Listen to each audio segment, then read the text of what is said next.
A lot of you have been asking me to make a macro guide lately, and well, I've been working on it, but then I realized that would probably end up being a 2-hour-long video that still wouldn't teach you anything. SUPERVIVE is a super situational game, and it is more about refining fundamentals to react to different situations accordingly. So today we are going to review some games from the most recent official tournament I won along with TLD to show you how the best players in North America play SUPERVIVE so you can take new skills into ranked and climb as a result. Whoever is not going to be dropping, specifically on the team I try to take this role, is to see where people are dropping around the map. Where are enemy teams going? Because that's not going to tell you just who's taking what. Like, obviously there's going to be teams in gridlock. Obviously teams are going to go CAD. Maybe they're going to go for Kaiju. Who knows?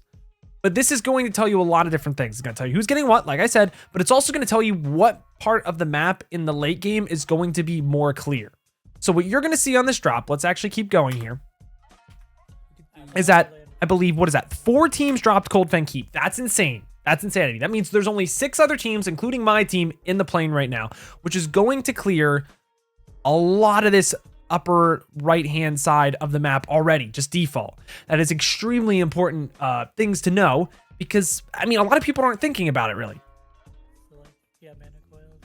And then, I mean, I guess you guys can't really see it, but we see 2 teams going grind. So there's now 4 teams left. 1 goes to the shop, 3 teams left. We go to machine, and immediately, right when we drop, I'm already going back in the map. No one else is dropping with us. That's great. Leaving probably, I'm thinking in my head, 2 teams going to gridlock. So if we look at where all these people dropped, right?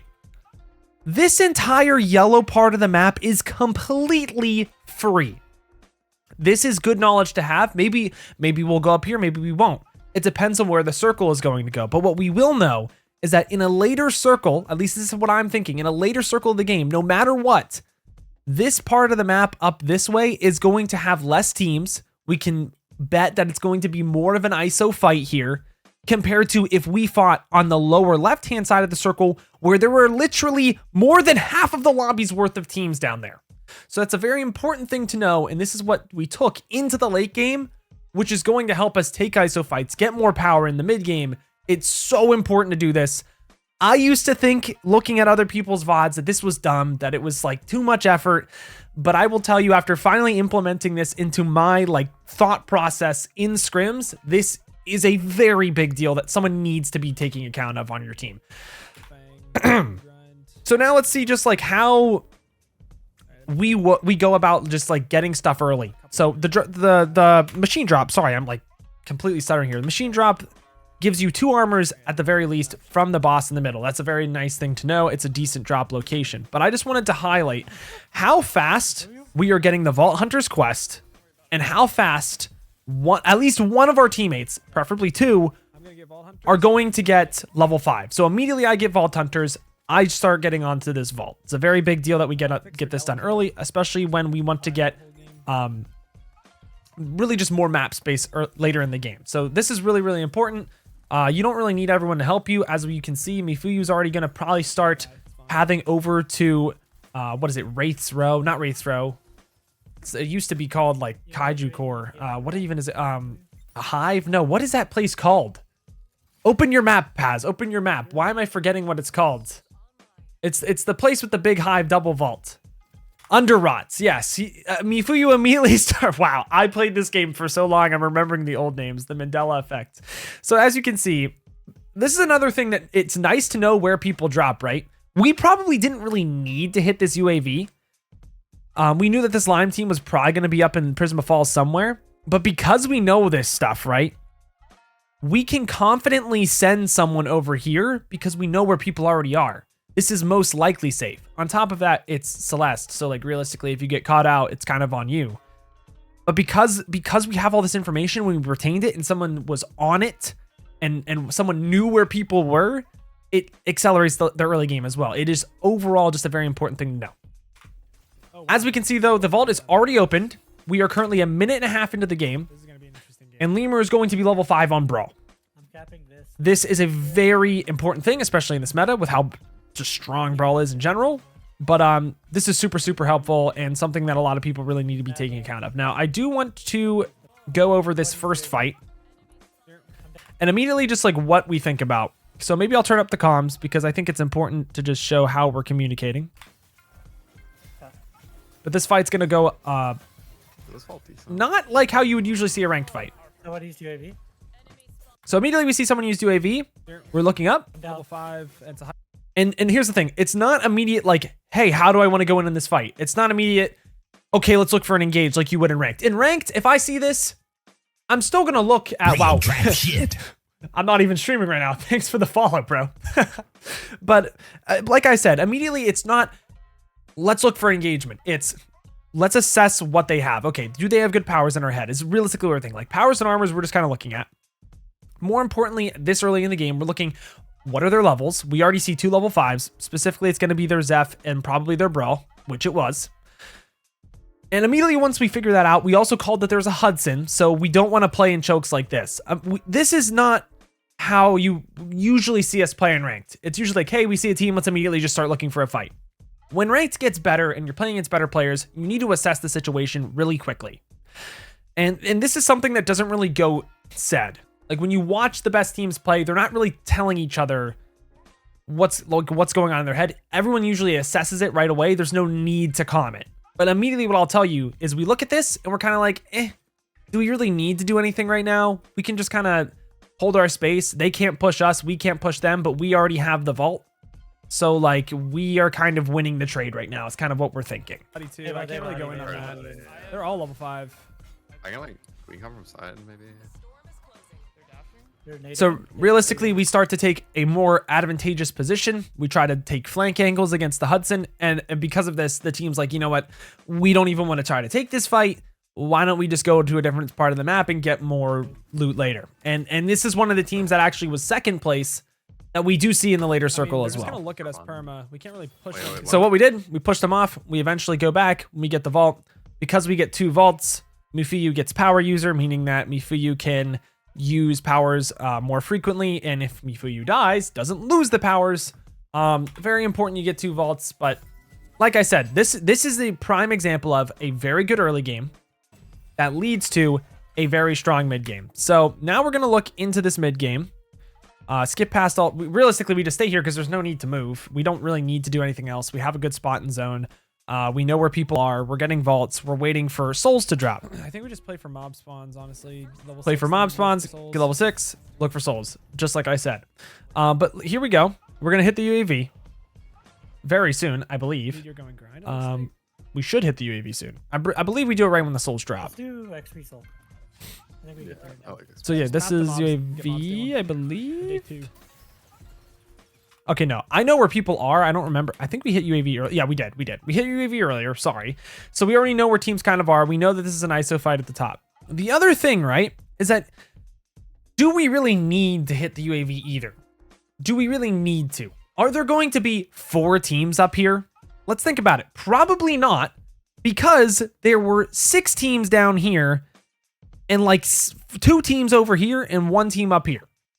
Realistically, we know that this team probably has the golds, is low level because they had to path through a place with no mobs really, and it's probably an ISO fight. We also know because of UAV, but even if we didn't, we know this is probably an ISO fight just based off the drops alone. So just keep that in mind. On the drops alone, we already know that this is probably ISO and we can probably take this. On top of this, we're not weak by any means. We're going to get our mobs because we are in a zone that's about to spawn like 2 to 3 camps on our way there. I'm like not real. So we get level 5 and we begin to walk, which is this is just very clean game right now. It's nothing like pressuring us really, to be honest, but it's also because we're playing like really good macro, which is exactly what you guys wanted to learn. So let's go over here. Because they might just be. I'll just like walk on their bonfire. Now we just see this fight. We're gonna lose ours, but should be pine. So immediately, because of all this knowledge, we know that they're not really to the left because the mobs are still there. So we know that this team is probably just staying up here on their fire, with realistically low power level. And then at this point, it's like they use slam. I want to steal. I steal the crystal from him. kinda wanna This go. guy's still I'm level going. 4. He has a gold armor. I look to slam the rest of his team here so that they can't get in. I'm not really looking for the kill. I'm more so tunnel visioned on this armor. Now that his whole team's away, I open up an opportunity for my team to then kill this guy, get an orange armor, and be better off in the game. I don't believe we actually end up killing this team. It doesn't really matter. We do get the Celeste. We get the XP soul. Again, a lot of what it is in competitive play is not over pushing, but pushing at a smart time to get more power so that in the late game, you guys are the team that no one wants to poke, that no one wants to deal with. And then you get to set the pace. And likewise, you'll probably win the game as a result. So there's mid game, it's pretty boring. Like we get what we get. It's chill. Nothing too important to realize. Realistically, there's not really a whole lot else we need to do here. We are playing our game pretty well, and we're forcing other people off of our game. So now let's look at how this mid game is going to then translate into an end game. Because realistically, I'm telling you, this game was pretty boring. But the more boring a game is in competitive play, usually the better. To be honest, it means you're playing well, you're holding a lot of space, you're pushing people off, you're doing the right How many things. bonfires do we have? Right here. Oh, here. So right here, what I want to show actually is if I can open up my map. Ooh, can we do that again? This is the next thing I want to talk about, right? So now we know where the zone is going. We're starting to approach an end game. The big thing that I used to not do is I used to not think about how things like all of this is what I'm saying is how does the early game translate into the end game? How does it translate from point A to point B? How does the story go through its entire motion here? So the big thing is if we know that the zone is starting to close down to the right, and we know that all these people dropped so early in the game, they're more likely to be down in this little area over here. We need to now start thinking about, okay, we got the power that we're realistically going to get. Now we need to clear out some space in zone. So the thing that we do is we're like, okay, well, if there's only probably like one team that we fought earlier up in this area, if we can clear all of this space out, this blue space, we're chilling for the end game and we have our spot. And then naturally, other people that don't have their spots in zone yet are going to fall to us and we'll just pick up stuff as we go. Because we're strong enough to take those and not like have to full commit in order to kill something, we have our spot. We forced everyone else out of their spots. We now just get loot later into the game, which you guys, again, will see. So let's keep playing this. This is us just clearing out space in zone. Two on the way. Yeah. As you can see, now we have cleared the entire top right quadrant of this circle. Absolutely insane. How many bonfires do we have? Right here. Then we see that this team is just sitting in a bush. We have nothing to be scared of. We cleared everything else out. And because we cleared everything else out at this top right space, we feel comfortable chasing this team for some kills, chasing for some armors, because we know we are chasing them into the rest of the lobby. We have a safety in the back. We are not going to die to 4 teams shooting us. We only realistically will ever have to deal with 1 team shooting us because we cleared all of this stuff up here. Unless there was a team literally ratting and just barely out of sight following behind us, but the thing is with that is we would have heard them. So we know all of this is safe. We can comfortably take this fight because we have somewhere to go. We have space to go back to. There's no risk here. We eliminated the risk of Battle Royale. We eliminated the randomness of Battle Royale by being proactive in the early and mid game. He's on its way. It's gonna be a little bit, but So right here, you see another team is here. You see them? It doesn't matter because we pushed the other team into them. There's nothing to be scared of right now. And now it's realistically, we're just pushing them back. oh, And there's no need to commit. There's no need to be scared. We can use our utility to push them back because we know where the teams are. Yeah, get the loot. We know that most of the teams are below us. Orange armor. We can loot real quick, and we can just keep taking more space. That's all we need to do. I'm probably Sam not all gonna this. do it. So now we see that they are, we just loot there. Great. team that's We're below us pushing is gonna teams away. We're not hard Actually, committing to I like where we anything. are. And like I said, I like where we are. I like our space and zone. We just hold our little spot. I have dagger mark. They have a gunner. They have a gunner. So now I just want to look at, maybe there are some fights, even if we are safe, maybe they're not worth taking. I'm putting a scan in there. Just like earlier against the squad, we're looking at a Hudson weak. Brawl, Gunner. They have a Zeph. gunner, Yeah. It's not I great. can jump pad behind them. Maybe look for a slam behind. Maybe we can look for an engage, but I'm asking the rest of the team because it's not looking great for everyone. It looks great for me because they're all on a choke, but at the same time, it doesn't look great for Mifuyu because they have a gunner or a Hudson rather that's just going to destroy his wall. So If we want to look. not looking great for Mifuyu. I mean, if we jump that over, it's We like talk about this. worse. It could be good. It could be We bad. can It's also not just hold them off in necessary. zone, like, I'm looking back at this. We definitely could have taken this fight, but at what cost? I feel like it's a little bit too high of risk for too little reward. We're in a great spot. We have great space in zone. If we take this fight though and kill them, that's one less team we have to worry about. So that there is a world in which we should fight this. There is a world in which we should. The main thing I want to say though is that in ranked, we would send this 10 times faster. We would not care. We would just send it on people. In a competitive environment, we take time to think a little bit more. And I think as you get better at the game, as everyone gets better at the game and ranked just gets better, I think taking fights like this and thinking before doing is going to be more important. What comp do they have? Where is their comp and what is their terrain before we just go in and take a fight? Thinking about this kind of stuff to make the fight easier for you as the circle develops is something that's important to know. Or important to think about There's a even. team below us. Honestly, I feel like we just play position. Like, I don't know. And then there comes the call, play position. We're chilling. We have a great spot in zone. We have all of this space to ourselves. We are the Thanos team. Why? Like, no need to make this more difficult than it needs to be. So let's look at the end game here and how we close the game out. They can if they want to. They're looking at I'm each holding, other I'm right holding, I'm holding. So right now, it's your standard end game. Circle's starting to get a lot smaller. There's a lot of Well, teams. the bishop's on Let's look at behind. just how we She's play getting this. out. Because realistically, It's okay. we're level 10. We have orange armors on 2 of our players. There's no scared part of this Odds are game. bad. We have the most space as you can I'm see. going. This bonfire covers all of the space behind us. We'll know if someone's coming. We're chilling. I'm looking up. I'm looking at green. I'm looking at green. And at this point, we're still being proactive and we're clearing people out of our space so that we have space. We're proactively clearing something so we fight always is- have somewhere to this play. fight is- I'm gonna go after. Yeah, he's lost. Do you guys need me? So yeah, they clear that out. I'm just looking so that no one else is going to step on our space. I'm being a They're fighting on threat. the left here. They're fighting on the left here.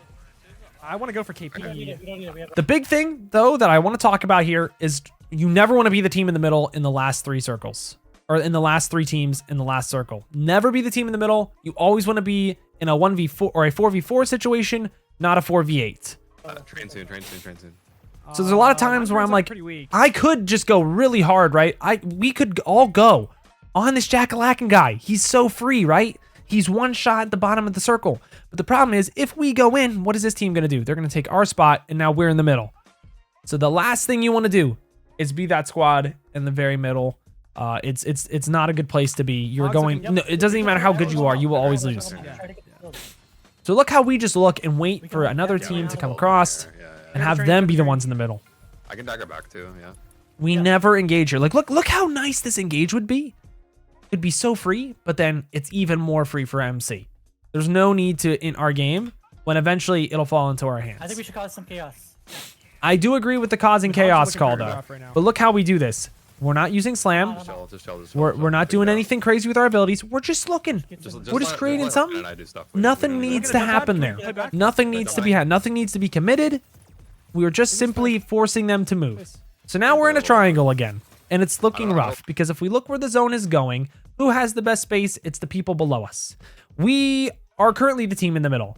Watch how we get out of a difficult situation and force another team into the middle. Keep looking for hook. You're both pressuring too hard. Train soon. Yeah. To the right. I swear I saw somebody. Am I crazy? I'm shooting. So this was almost troll. Honestly, we probably could have gotten. Well, actually, I guess it's not troll because if a team tries to get on us here, they're going to be in the middle.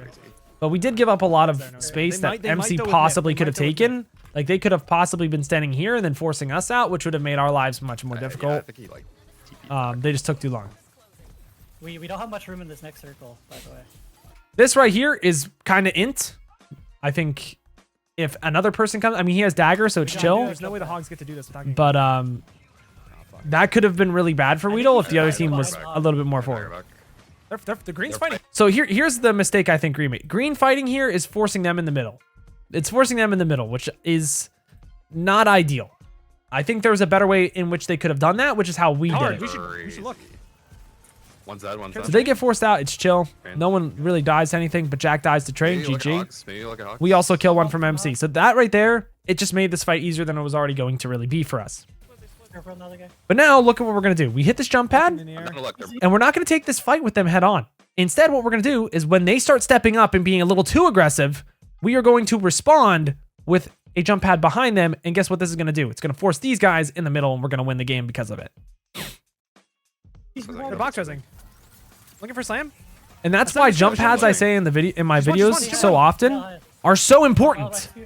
Because it allows you to force other teams into the middle, and they can't really do anything about it unless they jump pad as well and take the fight in the air. And a lot of people aren't thinking about that. And they're not going to think about that in ranked either, because the game just came out. But now at this point, I mean, if we lose this fight, we're kind of the worst. Chiprel has most wanted. The only way we lose this is if Chiprel playing Brawl just like boxes someone insta, which is actually really common. So immediately I just throw all my utility at this guy to make sure he doesn't get that. And then we win the game. Everything I'm saying right now is realistically, all SUPERVIVE is have a good early game. And then once you have a good early game that's better than everyone else's, you get to have better space. And if you play off that space better, you're going to force other people off, which is going to be more consistent for you in an end game. And it all compounds on top of each other. If you make one mistake, getting back into the game is pretty difficult. But let's highlight a game in which we make a really bad mistake. In this situation, we do not have the best space in the game. The zone is not very kind to us. I'm pretty sure we dropped in Machine this game, or I think it might have been like Ion and Heart. And now we are moving our way back into zone here. We know, I don't remember why we know, but I'm pretty sure from a UAV, we know a lot of teams are up this way, and that wrapping up into this is safer than trying to brute force our way through chaos steps. Looking back at it, maybe this wasn't a great idea, wasn't a great call, but Can we pick it up? at the moment, I think this was okay, because who's going to be bottom chaos steps? It didn't make sense to me. I can look for a dash. Oh, I got it hooked. So this is a moment where like, okay, fights are going south, but like, it's chill. Oh, big Okay, fucking slam. big slam. Cool, we're winning this fight. Dead. The problem here is that we half. didn't really clear any of the space out prior, so we do not know if there's other teams here or not. And because of this, Lemur gets caught out a little bit, and this is when things are going to start going south, because now other teams are going to get enticed and start coming in. So right now, we're down our Brawl. This is immediately not about winning fights. This is not about getting more kill points. This is about surviving, because kill points will come in the end of the game, especially when you look up top here, there are 10 teams alive. Maybe we shouldn't have taken the fight as aggressively as we did. Maybe we should have gotten 1 or 2 picks and kept our space in zone and then looked from there. That's not what happened. In Battle Royale, in any game, you're going to make mistakes. And what's really important is how you bounce back from those mistakes. This is looking pretty rough. They're gonna focus us. So immediately, Lemur, I love when Lemur makes this call. Yo, guys, this is really bad. Immediately that tells everyone, all right, we're not fighting anymore. We are focusing on trying to live. So I'm going into live mode. I'm like, all right, cool. Those teams want to fight. I'm not going to make any noise. I'm just going to get out of here. I'm going to try to find a safe place to be, preferably a bush that no one else is in. And I'm going to get there as soon as possible, out of everyone's way. Let's see where we can open up the map then, and I can start talking about what our next steps are. Cool. So here's the problem, right? There are 10 teams left in this small of a circle. You are not going to get any res beacon off. It'll never happen. The only thing you can realistically do is maybe you can find a most wanted. Hey, guess what? There's a team on top of that, and it's going to be hard as hell with an Oath Celeste to maybe find a pick. Or you can go for box reses. Well, when you look at the boxes, they're kind of going to be out of zone, and there's kind of 4 teams that we're just fighting down here. So you're going to have to wait until this zone starts closing, and you're going to have to perfect the timing and pray that they're not there. And pray we did. And pray we did. So, yeah, I mean, I don't really know what else to tell you guys. Pray we did. That's all I can say. The thing is, I can go for a play like this because I know Mifuyu is safe. He's like in the only spot on this map for some reason that's safe, even though he's low-key in the god spot. Kind of a blunder by the lobby. But yeah, because he is safe, I can go for stupid plays like this, and it's not the end of the world because we'll still be in the game. But here's the thing. In a normal game, I probably don't get this res off. And 2, we probably just have to rat and see how much we can get off placement points. I'm going to be honest. Sometimes that's just what you have to do in BR. Maybe, can you just like see if there's... All right, cool. I get Abba up. Great. We have 3 people. But now, look where the zone is going. It's pulling down. Lucky me. Maybe I can get a res here. Now, the only reason why I want to highlight this... Let's bring this back just a little bit. The only reason why I want to highlight this is because the only way I can do this is because of the Guardian Respite Helm. Because it gives you a shield when you pick it up. You see that little white health bar that I have? This is... If there's any Oath players in here, This helmet with delicate barrier is absolutely insane. Because it's going to let you take less damage when you're full health, which is going to allow me to make plays like this. No other character would I have been able to make this play. Pick this up, look, it replenishes the shield and gives me just enough time to death blocks Lemur here and get us both back into the zone. I'm not telling you this is what you guys should run every game, but if you can find a delicate barrier, this is why I sometimes switch the items I'm running, because it quite literally saved the game for us. Cool. I just wanted to flex on you guys from some cool mechanic that I learned the other day. Barely got out. Now we're all here. So here's the problem, though. We are level 7, 6, and 8. It is end game. We have absolutely nothing aside from me and Mifuyu, which I don't think we had great stuff to begin with. Getting back into this game is relatively difficult. The thing is, it's not impossible. I think a lot of people, when they see this in ranked, especially in solo queue, they just kind of give up mentally. In SUPERVIVE, you cannot give up mentally. You have to play with alacrity. You have to play with even more so, more alacrity than if you had everything. Because that's how you have to get back. You have to catch someone by surprise and possibly pick something up off of them. So this is where I want to highlight where the end game truly starts here. And we start actually playing as a team. So Mifuyu has a bonfire. We can recall to that. Immediately when we recall to bonfire, we know that there's people here. Yeah, let's fight. Look what Abador was saying. Immediately. Right? Abador makes the great call, let's fight immediately. Exactly what we need to be doing in a situation like this. We don't even care what they have. The only way we're going to win this is if we take them by surprise. We found a pick on Hogs, or maybe they found a pick on Hogs, and this is going to set us up to get back into the game. There we go. Play back. Bro, I stun him again. He doesn't have all. He doesn't have all. So now, realistically, what we're doing, we're doing very clean fight mechanics. Force out as much as we can from them before they force anything out on us, and just keep prolonging the fight and forcing them out. Zone. I think we play. And look at this. They just killed something. Magically, when there's 10 teams in a small circle, eventually you're going to come across a box where you can loot stuff. So there's no need to give up on the game. You just need to play to force people off and get stuff for it. So now, simply because of our confidence in the situation, I want to highlight Abador went from nothing to a blink rewind. Lemur has orange armor now, and we are back in this game. I'm dropping. The game in SUPERVIVE is never over, and that's the main thing I want to highlight in this situation. We are now back in this game simply because we did not give up mentally. We looked at a situation. We didn't ask any second questions. We saw a team. We went in together. We forced them off of loot, and now we get the loot.